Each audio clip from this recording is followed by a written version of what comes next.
Alléluia. Continue à prier, continue à prier. Continue à prier. Ces moments sont spéciaux. Continue à prier ce matin. Ces moments sont spéciaux. Alors que tu t'attends à l'Éternel à recevoir quelque chose de particulier, laisse-moi te dire que ta présence en ces lieux n'est pas fortuite. L'Éternel, par la foi, ce matin me charge de te dire que tu viens trouver solution à une situation particulière. Que le blocage qui te retenait, qui t'empêchait d'avancer, tombe maintenant. Au nom de Jésus, je t'encourage ce matin à saisir par la foi. Alléluia. Amen. Amen. Alléluia. Ce matin, peuple de Dieu, je nous encourage à saisir par la foi quelque chose de particulier. Amen. J'étais en train de parler du texte dans lequel Jésus se retrouvait avec ses disciples pour partager ce repas. Amen. Et dans leur échange, le maître va leur dire qu'il va partir et qu'il est préférable pour eux qu'ils s'en aillent. Parce qu'après son départ, ils allaient acquérir une position particulière. Amen. Ils allaient changer de statut. Alléluia.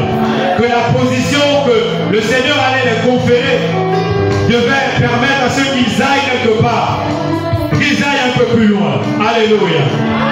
Alors ce matin, je m'adresse à toi. Ne te laisse pas distraire. Ne te laisse pas distraire par ce que tu vas écouter dehors, par ce que tu vas voir, ni par ton voisin. Alléluia. Ce matin, c'est un culte spécial. Amen. Et je vois déjà l'agitation dans tes pensées. Je vois la distraction. Et je prie ce matin que la parole qui va être semée dans ta vie demeure. Alléluia. Qu'elle te permette d'aller quelque part avec le Seigneur. Qu'elle te permette de quitter du CPR et de conduire d'aller jusqu'en 6e, pourquoi pas en terminale. Alléluia. Alléluia. Amen. Nous n'acclamons pas l'homme, mais nous voulons saluer l'onction ce matin. Amen. Nous n'acclamons pas l'homme, mais nous voulons saluer l'onction ce matin. Est-ce que quelqu'un m'entend? Nous n'acclamons pas l'homme, mais nous voulons saluer l'onction ce matin. Est-ce que nous pouvons encourager le pasteur Jim Nambo Loïc?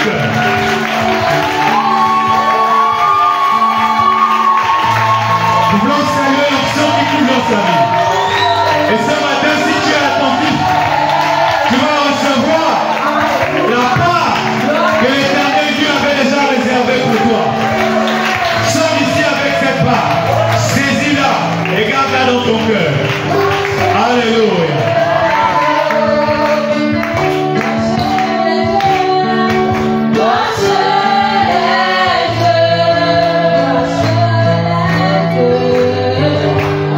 Seul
se mouvoir dans ce lieu.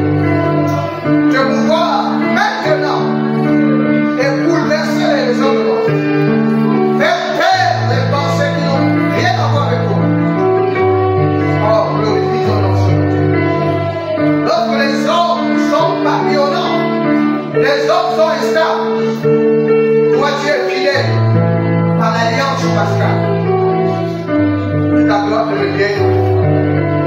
Au nom de Jésus-Christ, que tout le monde dise Amen.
l'ensemble de la communauté d'Israël immolera agneaux à la nuit tombante. On prendra de son sang et l'on baignera les deux montants et les taux de la porte des maisons où il sera mangé. On amortira la viande et on la mangera cette nuit-là avec les pains sans levain et des herbes amères. Vous n'en mangerez rien qui soit à moitié cuit ou bouilli dans l'eau. Tout sera rôti au feu avec la tête, les pattes et les abats. Vous n'en garderez rien au lendemain. S'il reste quelque chose, jusqu'au lendemain, vous le brûlerez. Vous le mangerez à la hâte, prêt à partir. La ceinture nouée au rein, les sandales aux pieds et le bâton à la main. Ce sera la Pâque qu'on célébrera en l'honneur de l'Éternel. Dites avec moi Amen.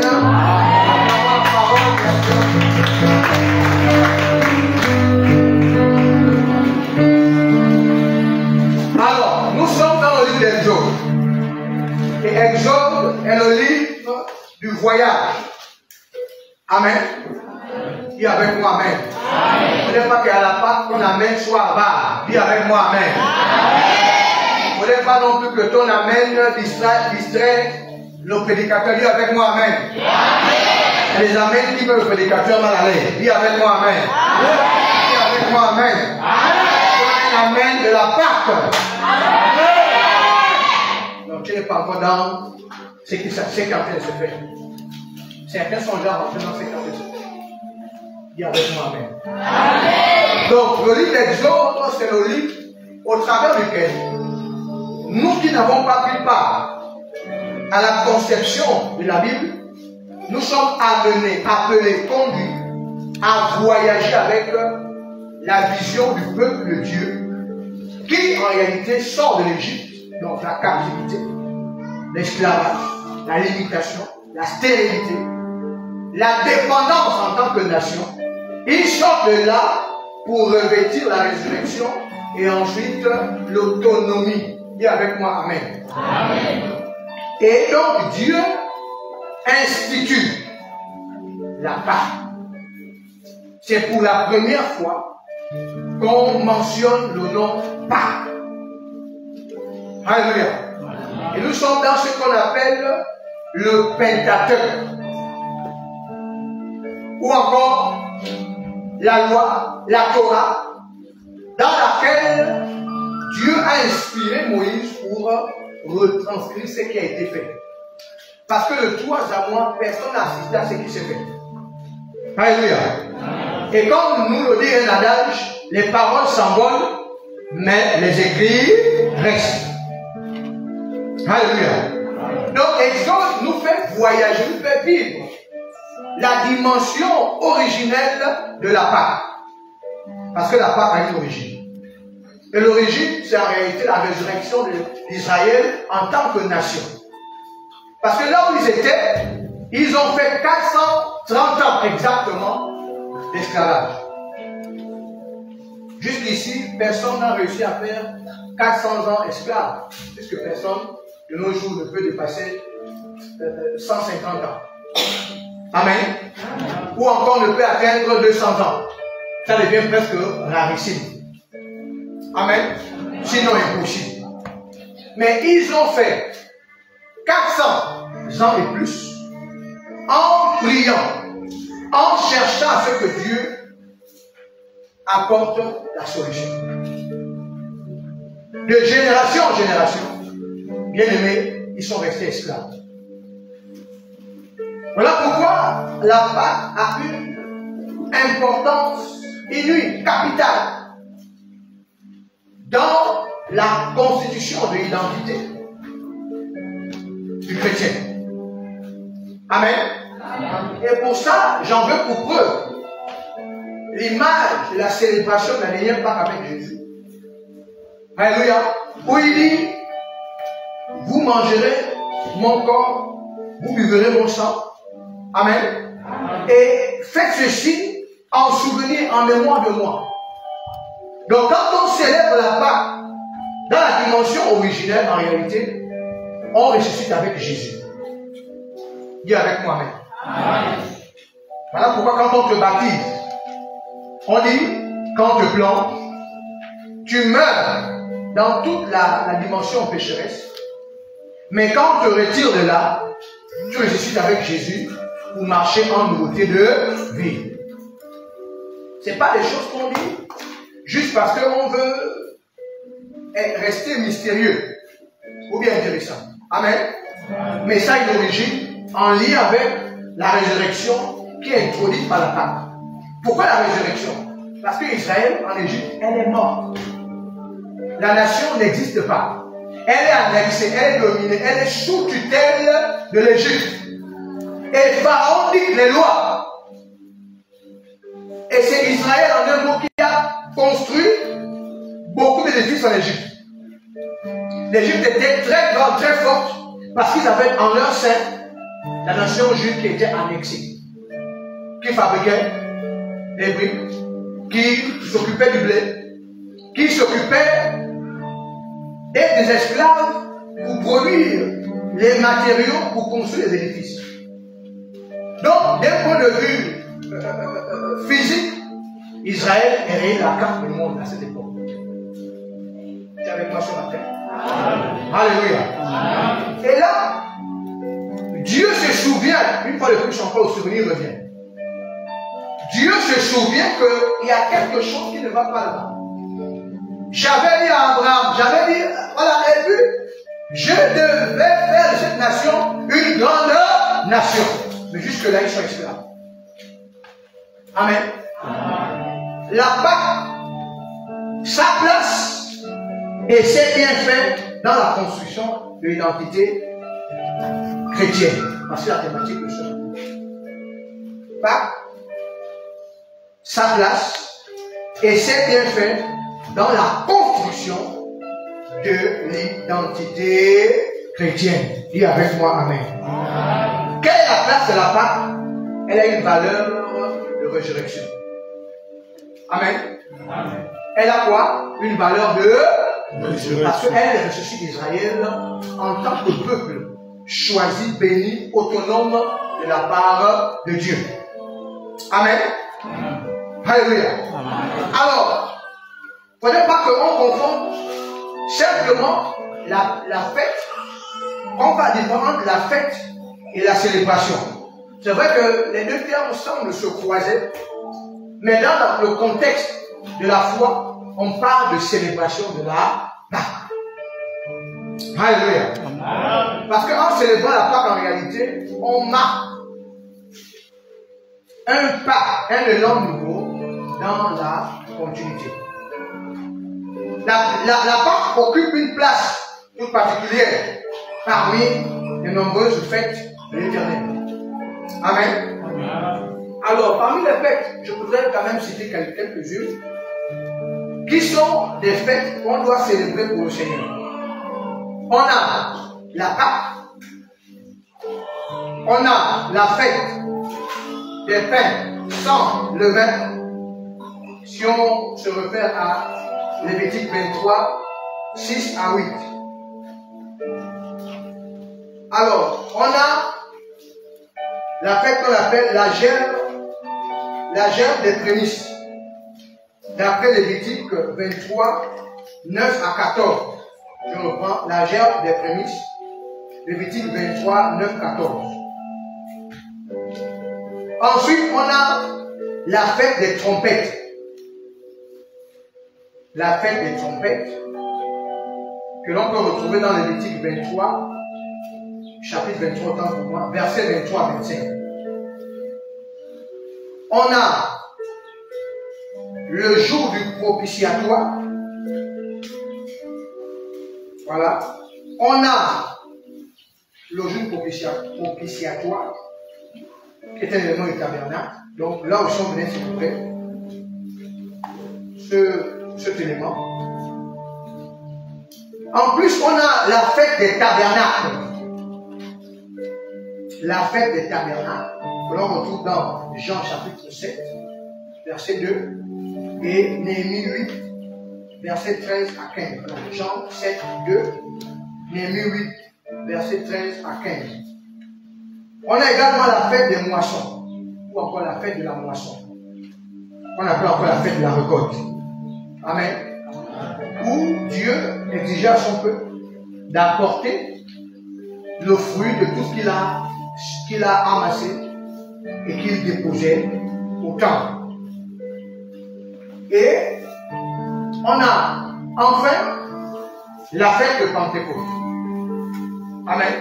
Amen. Et la Pentecôte intervient 40 jours après la Pâque. Donc la Pâque, c'est aujourd'hui et demain. Vous compterez après ces 2 jours-là, 40 jours, on tombe directement à la Pentecôte. Amen. Donc on a pris le mois d'avril inclus, et on a encore 10 à 12 jours pour le mois de juin. Et là on tombe dans ce qu'on appelle la naissance de l'Église et l'effusion du Saint-Esprit. Dites avec moi Amen. Amen. Mais de toutes ces fêtes que je vais vous citer, d'autres existent.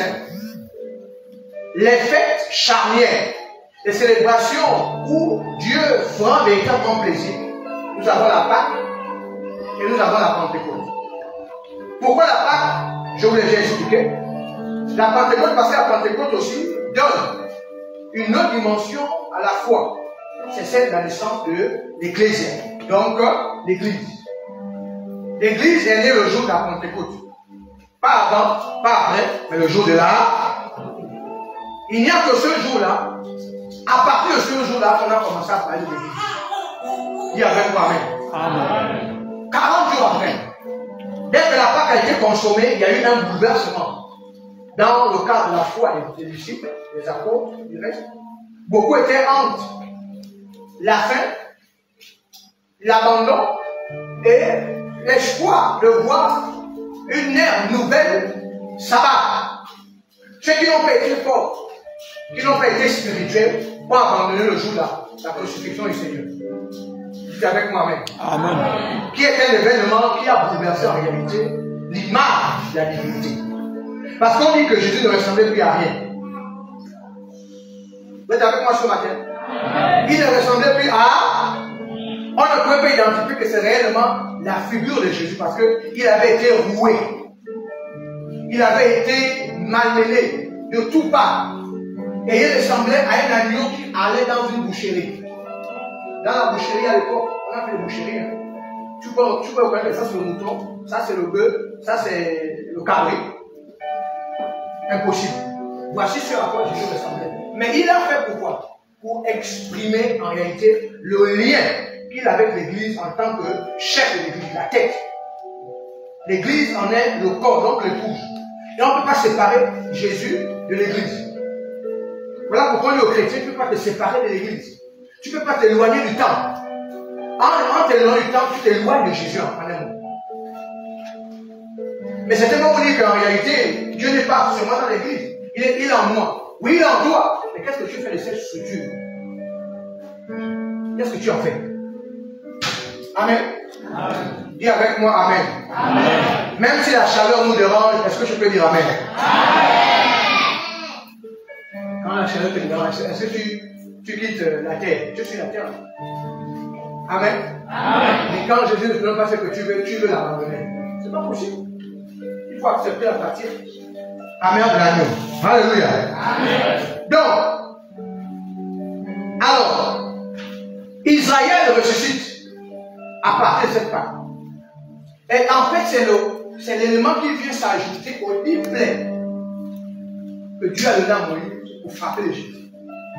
À partir de cette Pâque-là, Dieu a dit, je vais descendre et je vais juger les dieux égyptiens. Je vais frapper tous les premiers d'Égypte, mais vous, prenez le sang de l'agneau en question, mettez ça sur les 2 montants de poids sur le légume. Amen. Et quand je viendrai juger l'Égypte, quand je verrai le sang de l'alliance, je passerai au-dessus. Le terme Pâque vient de l'élément Pessah, qui signifie passer ou bien au-dessus. Donc quand tu es dans la dimension de la Pâque, même s'il y a un événement maléfique qui veut se produire, si tu es réellement dans la Pâque, cet élément va passer au-dessus. Donc tu n'as pas compris. Quand tu es quelqu'un qui réalise que la Pâque est une résurrection, même s'il y a la mort, bien aimé, la mort viendra, mais ne pourra pas t'affronter parce que tu es lié à celui qui a la résurrection en lui. Ce n'est pas des paroles juste pour vous caresser ensemble du poil, mais c'est une vérité spirituelle. Le peuple d'Israël ne croyait plus au fait qu'il devait être délivré un jour. Attends, 400 ans, toi tu es né, tu dis que tes grands-pères sont morts ici. Ils ont prié. Nous, quand on dit prier, là, on murmure. Quand on dit prier, là, on a du mal. Mais ils avaient des prières vives. Ils priaient jour et nuit. Même pendant qu'ils fabriquaient les briques, quand il était en train de faire le moule pour le blé, ils étaient dans un esprit de prière. Ce que nous ne faisons plus aujourd'hui. La prière pour nous est comme une sentence. La prière pour nous est comme un élément qui nous fatigue. Or, eux, de génération en génération, ils ont réclamé le jugement de Dieu en Égypte. Et comme la persévérance a construit la grâce, bien aimés, ils sont allés, ils ont passé le témoin aux enfants, petits enfants, aux arrières, arrière. Et une génération bien précise, Dieu est descendu et l'Égypte a été jugée. Et là, Israël a ressuscité. Ils ont à nouveau été considérés comme étant une nation libre, autonome, au même pied que d'autres nations. Dis avec moi, Amen. Amen. Tu es cette nation que Dieu veut ressusciter. Amen. Tu es cette famille que Dieu, par qui Dieu veut passer pour ramener la vie là où il y avait la mort. Amen. Oh, tu es cette famille que Dieu met à part. Amen. Et dans ton village, le village ne reste pas 100 personnes. Amen. Non, tu n'as pas compris. Tu n'as pas compris. Parce que tu appelles même aller au village. Tu as souvent peur de ton grand-père que tu sais. Que tu as souvent peur. Que tu as souvent dit, lui là. Mais Dieu te dit que c'est à partir de toi que je vais redonner vie à tous ceux qui étaient morts dans ta famille. Amen. Dis avec moi, Amen. Amen. Donc l'exode nous amène à voyager spirituellement dans la pensée de Dieu pour atteindre notre destinée prophétique. Les hommes peuvent être des obstacles. Ceux qui dorment là, réveillez-vous, ne dormez pas là-bas. Ceux qui dorment là, ne dormez pas, je vous vois. Dis avec moi, Amen. Amen. Alléluia. Amen. On ne va pas comme l'homme là. On reste éveillé parce que l'ange peut passer, il va frapper. Si tu dors, tu pars directement du tout autour, tu dis l'enfer et le ciel, tu es au milieu. Alléluia. Amen. En fait, en célébrant la Pâque, il est question de la résurrection prophétique de David. Il est question de remettre sur la table de négociation avec Dieu ce qui est resté inaccompli.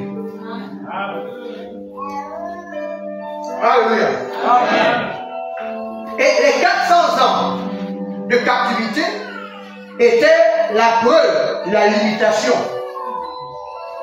de la stérilité, de l'infertilité, de l'incapacité à vivre longtemps, l'incapacité à concevoir, l'incapacité à être stable.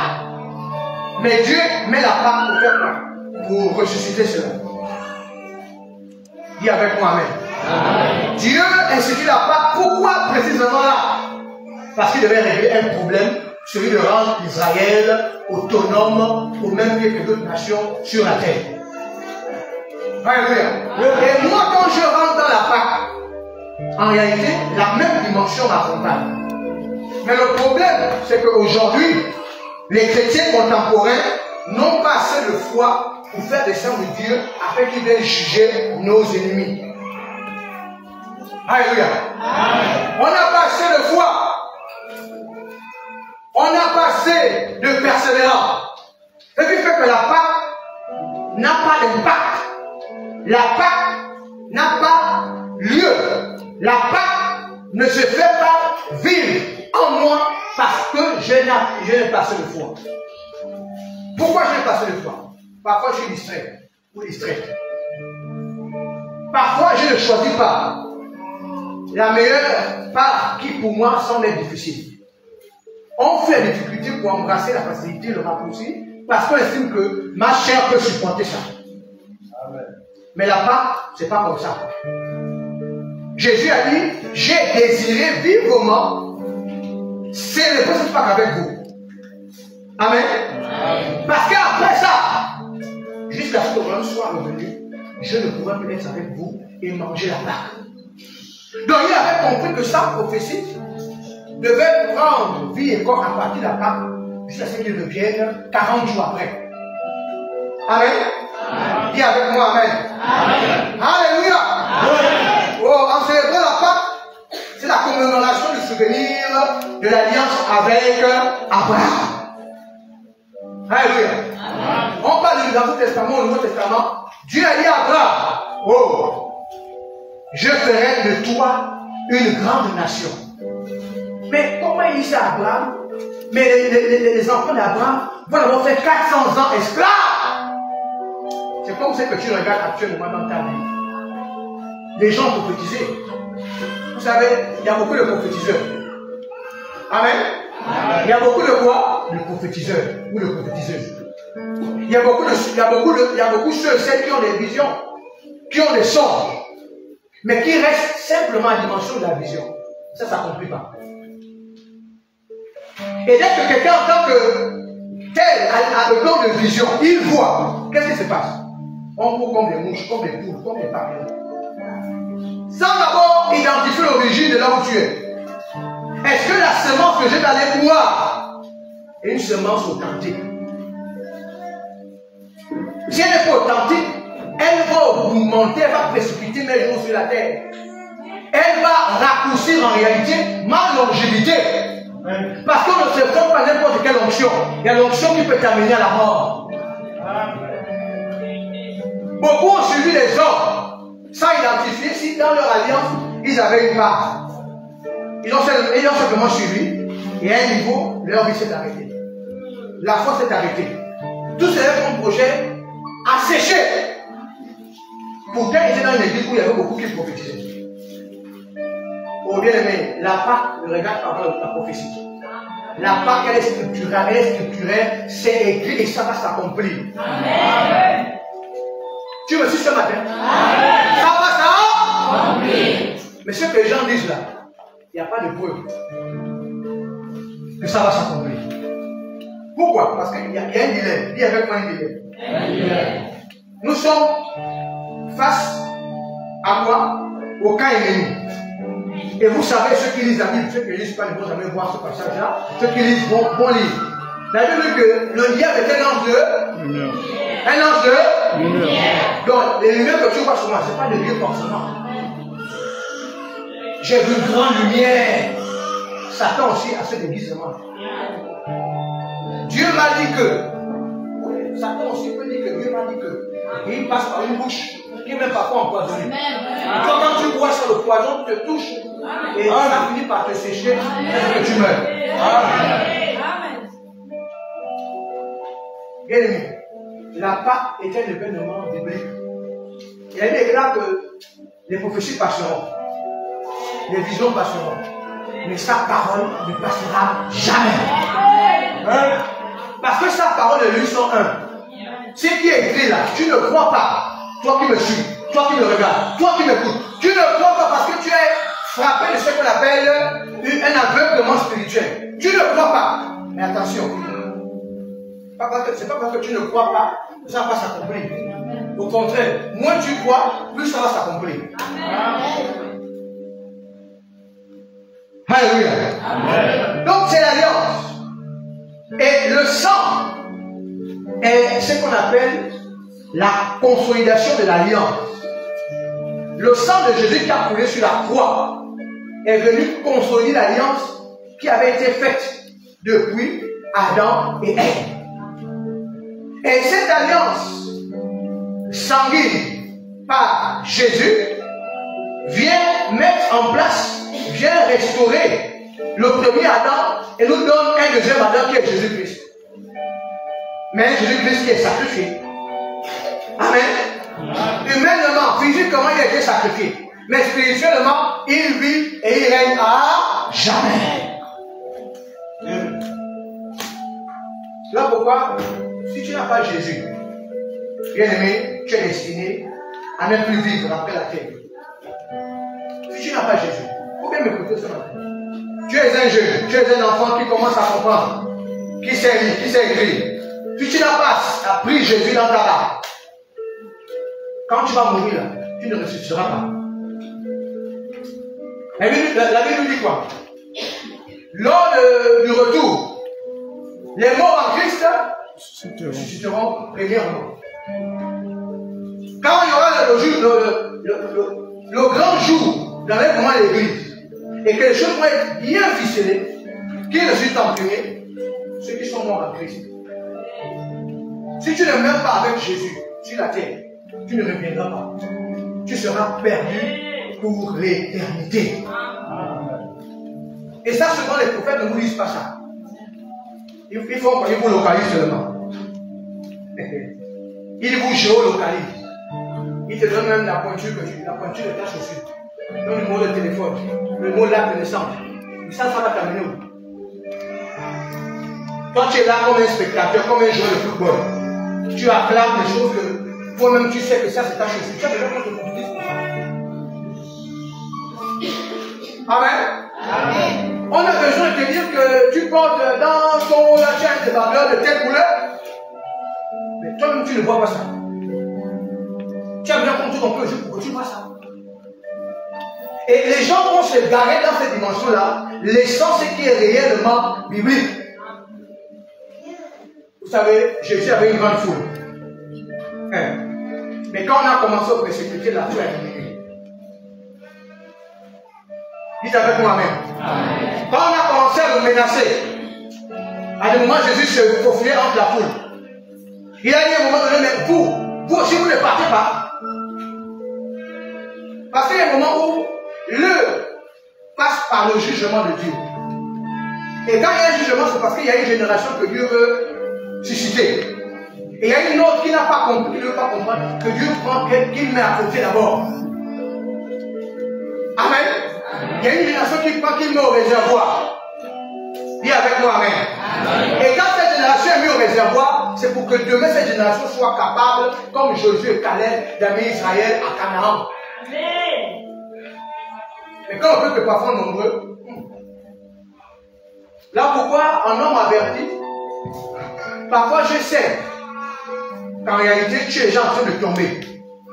Je te laisse aller jusqu'au bout pour que les conséquences t'instruisent mieux que les conseils. Amen. Amen. Parce que parfois tu n'es pas prêt à écouter. Je te dis non, à ce moment-là, j'ai encore le règne de ma vie. Alléluia. Amen. Dites avec moi Amen. Amen. En célébrant la Pâque, c'est l'occasion de se rapprocher de l'éternité et de s'éloigner de la condition pécheresse, en parenthèse le monde. Je reprends.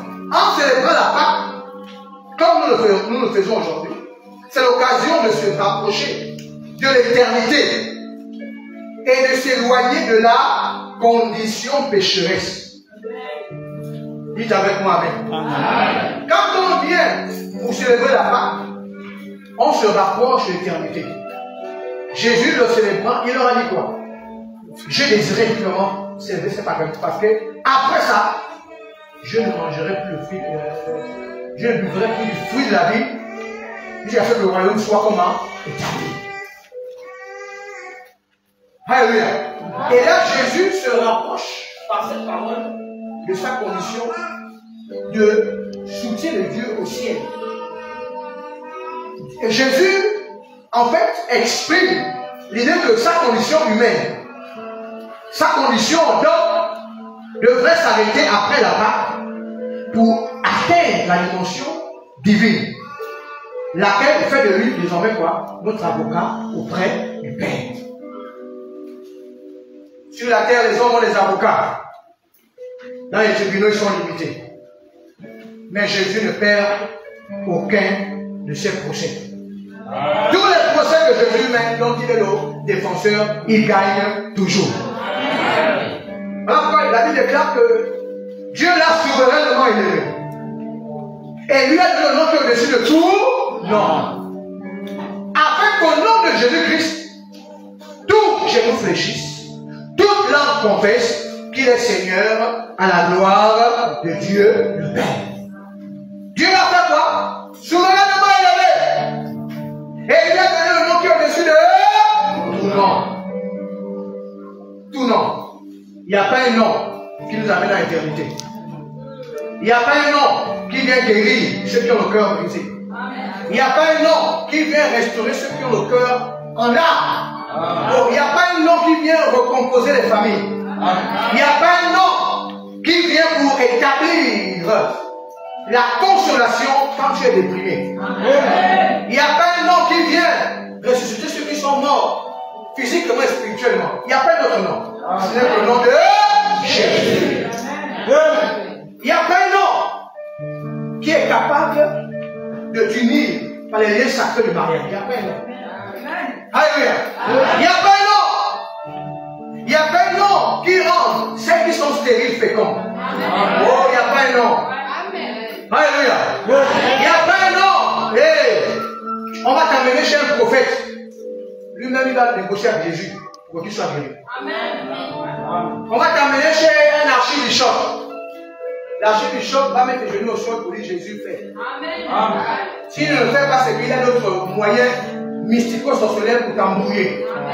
Le seul nom qui ouvre les portes qui sont fermées, c'est Jésus. Amen.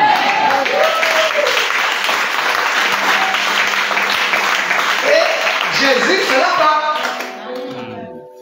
En fait, ça là, c'est qu'on mange, on boit là.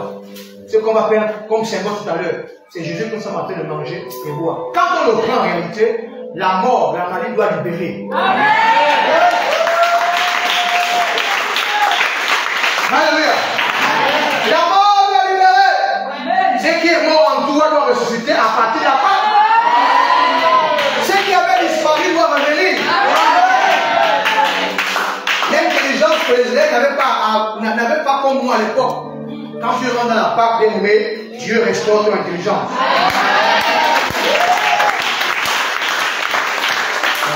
Et comme moi, quand tu ne peux pas dépasser un 50 en mathématiques jusqu'en terminale. Mais bien aimé, quand tu commences à prendre la Pâque, le 1 devient 10. Amen. Devient 10. Alléluia. Quand on disait que non, toi, quand le BPC, tu es dans un corps, tu es dans une formation bizarre. Quand la Pâque rentre en ligne de compte, tu manges le corps, tu bois le sang, symbolisé par le raisin. Bien aimé, l'université, ta tête s'ouvre.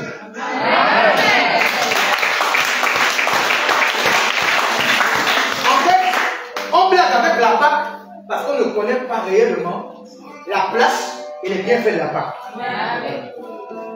Et on vient là comme tous des religieux là.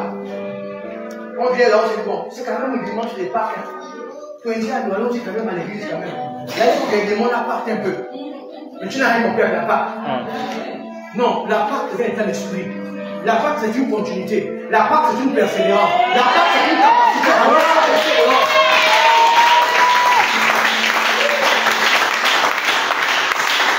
Et Jésus, en 3 ans, il a mangé la Pâque avec les disciples. Chaque fois que cette dimension-là revenait à Jésus, il aura, allez-y quelque part, préparer la Pâque. Mais il est en train de faire quoi? Il est en train de creuser en une spiritualité aux racines indestructibles. Ça dit qu'après lui, les apôtres, les disciples devaient rester stables. Alléluia. Avec ou sans lui, il devait contrôler le ministère. Avec ou sans lui, l'église devait être le jour de la Pentecôte. Mais il a posé les jalons avec quoi? Le repas de la Pâque.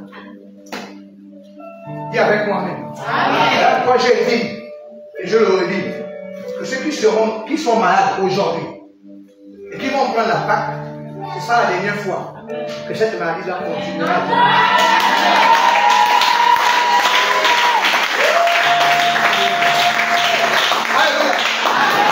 le Dieu dont je suis le serviteur va l'accomplir aujourd'hui même. Amen.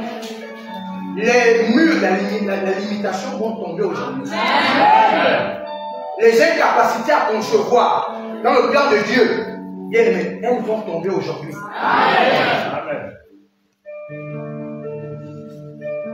Je vois quelqu'un qui me dit, mais qui dans son esprit, mais pasteur, tu es sûr que ce qui est en moi, ce n'est pas ce qui est en toi. Ce qui est en nous est plus grand que ce qui est dans le monde. Amen.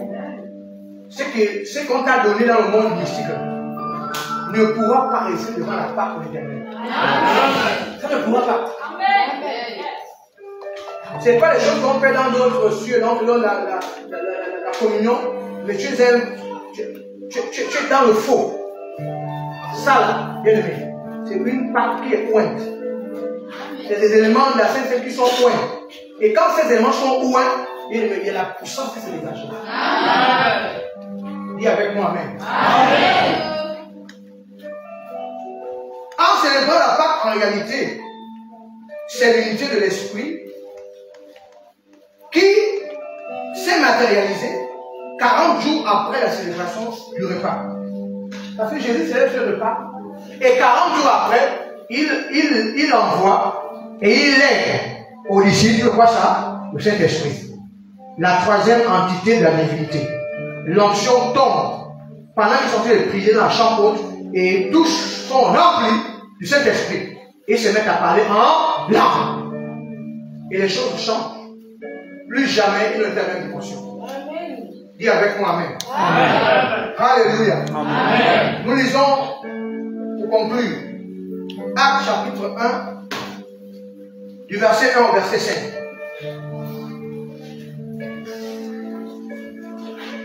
Actes chapitre 1, si quelqu'un n'a pas, je le lis.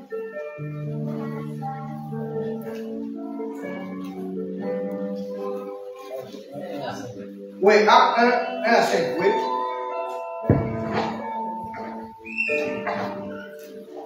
Oui.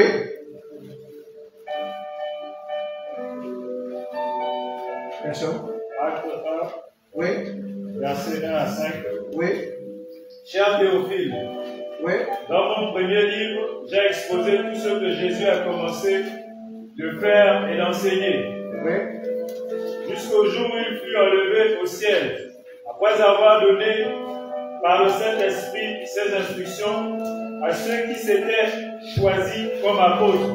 Amen. Alors? Après sa mort, il se présenta à eux vivants et leur donna des preuves nombreuses de sa résurrection.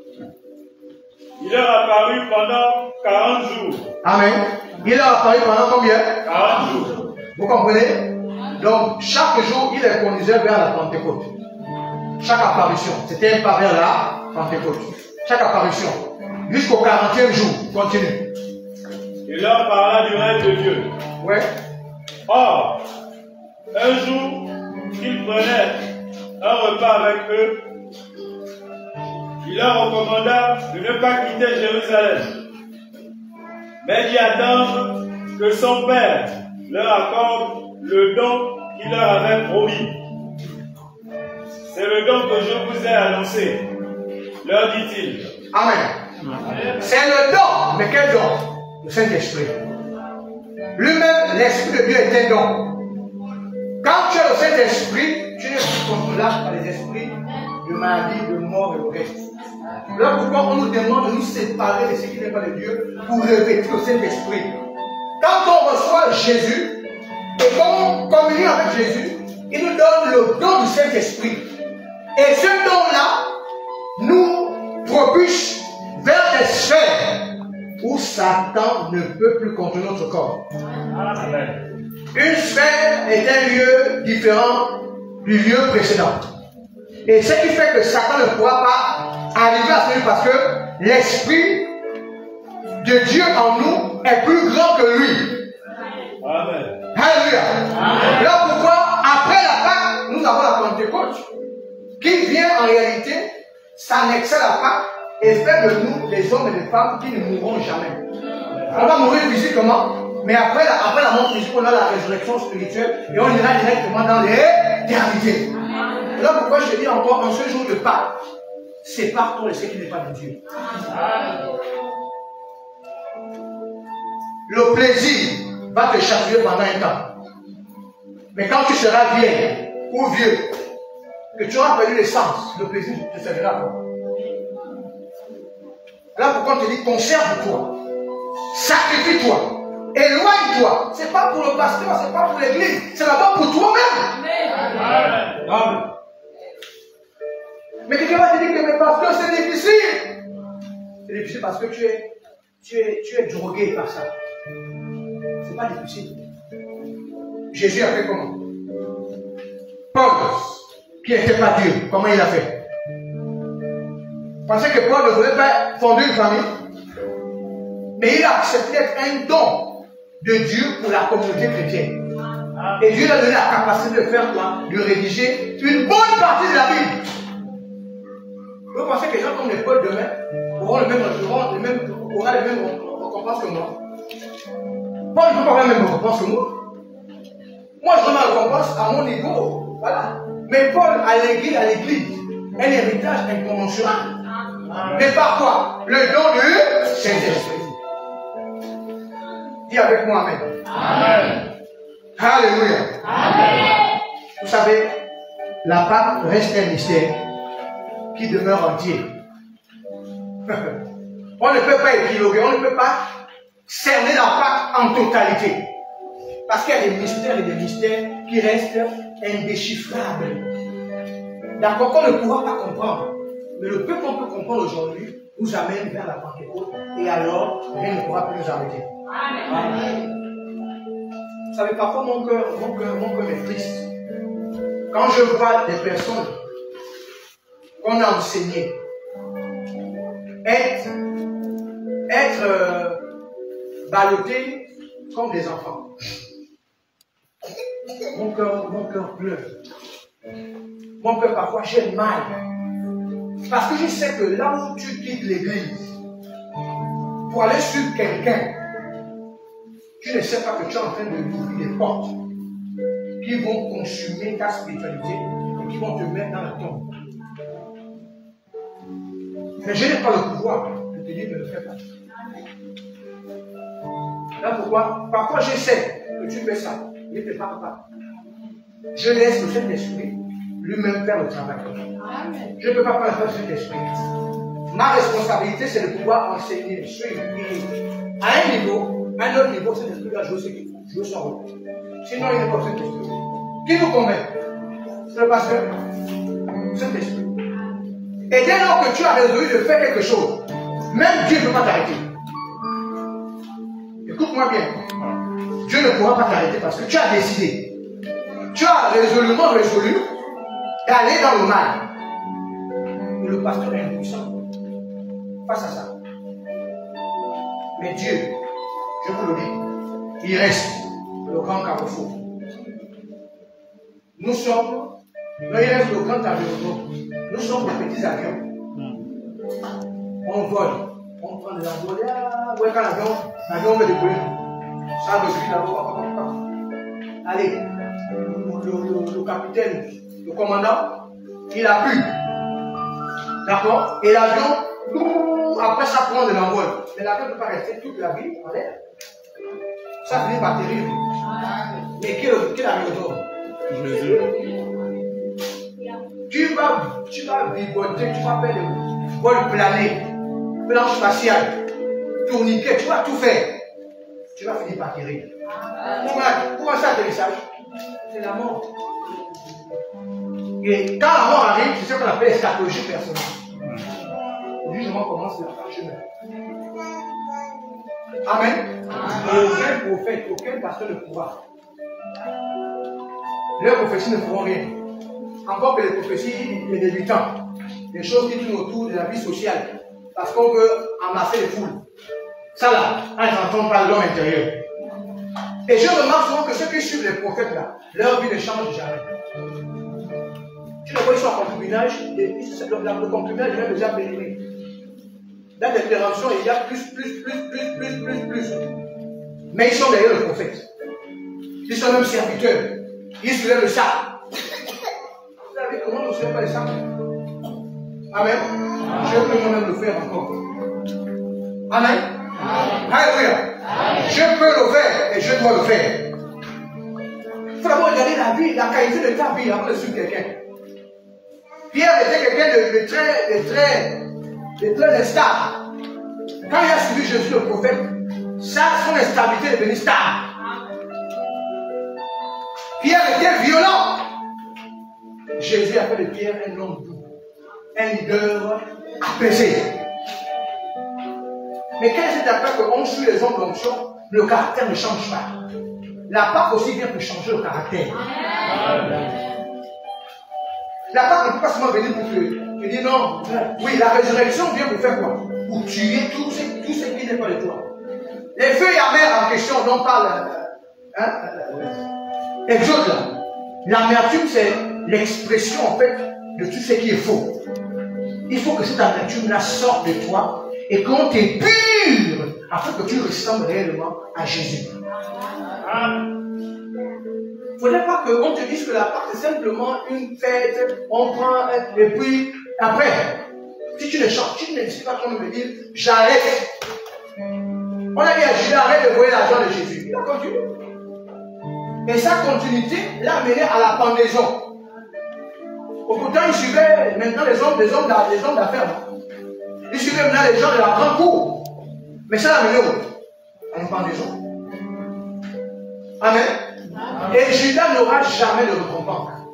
Parce que sa capacité nuisible a annulé tout ce qu'il avait fait avant la pendaison. Vous me suivez là? Donc si je meurs à cause d'un péché, tout ce que j'aurais fait, ça s'annule. Voilà pourquoi je vais en enfer. Il y a les soi-disant chrétiens qui iront en enfer. Je vous dis à ceux qui iront en enfer, parce qu'ils n'ont pas voulu se séparer. Ils n'ont pas voulu obéir, ils n'ont pas voulu suivre, ils n'ont pas voulu faire ce que Dieu leur disait par les prédicateurs, par les hommes de Dieu, par les femmes de Dieu, par les responsables. À cause de petits renards, notre grande ville va être ravagée. Dites avec moi, amen. Voici en réalité la place de la Pâque, elle est bien faite. La Pâque vient aussi pour te modeler. Quand nous prenons les deux éléments de la Sainte Seine, quand ça rentre, ça vient tuer les mauvaises cellules qui nous amènent dans le mal. Vous me suivez là? Parce que la puissance qui est revêtue dans cet élément-là doit tuer tout ce qui n'est pas de Dieu en nous, en tête desquels la désobéissance. La désobéissance, c'est en réalité la mère de tous les péchés. Le péché, c'est la voie de la désobéissance. Dès que je commence à désobéir, le reste des mots-là vont simplement suivre leur cours. Mais si j'obéis, le reste là, ça va suivre. Dites avec moi, amen. Le reste, ça va suivre. Ah, Jésus.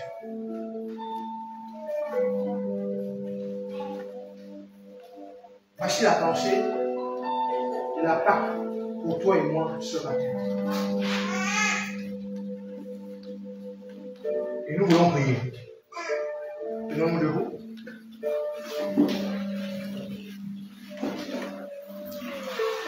Alléluia.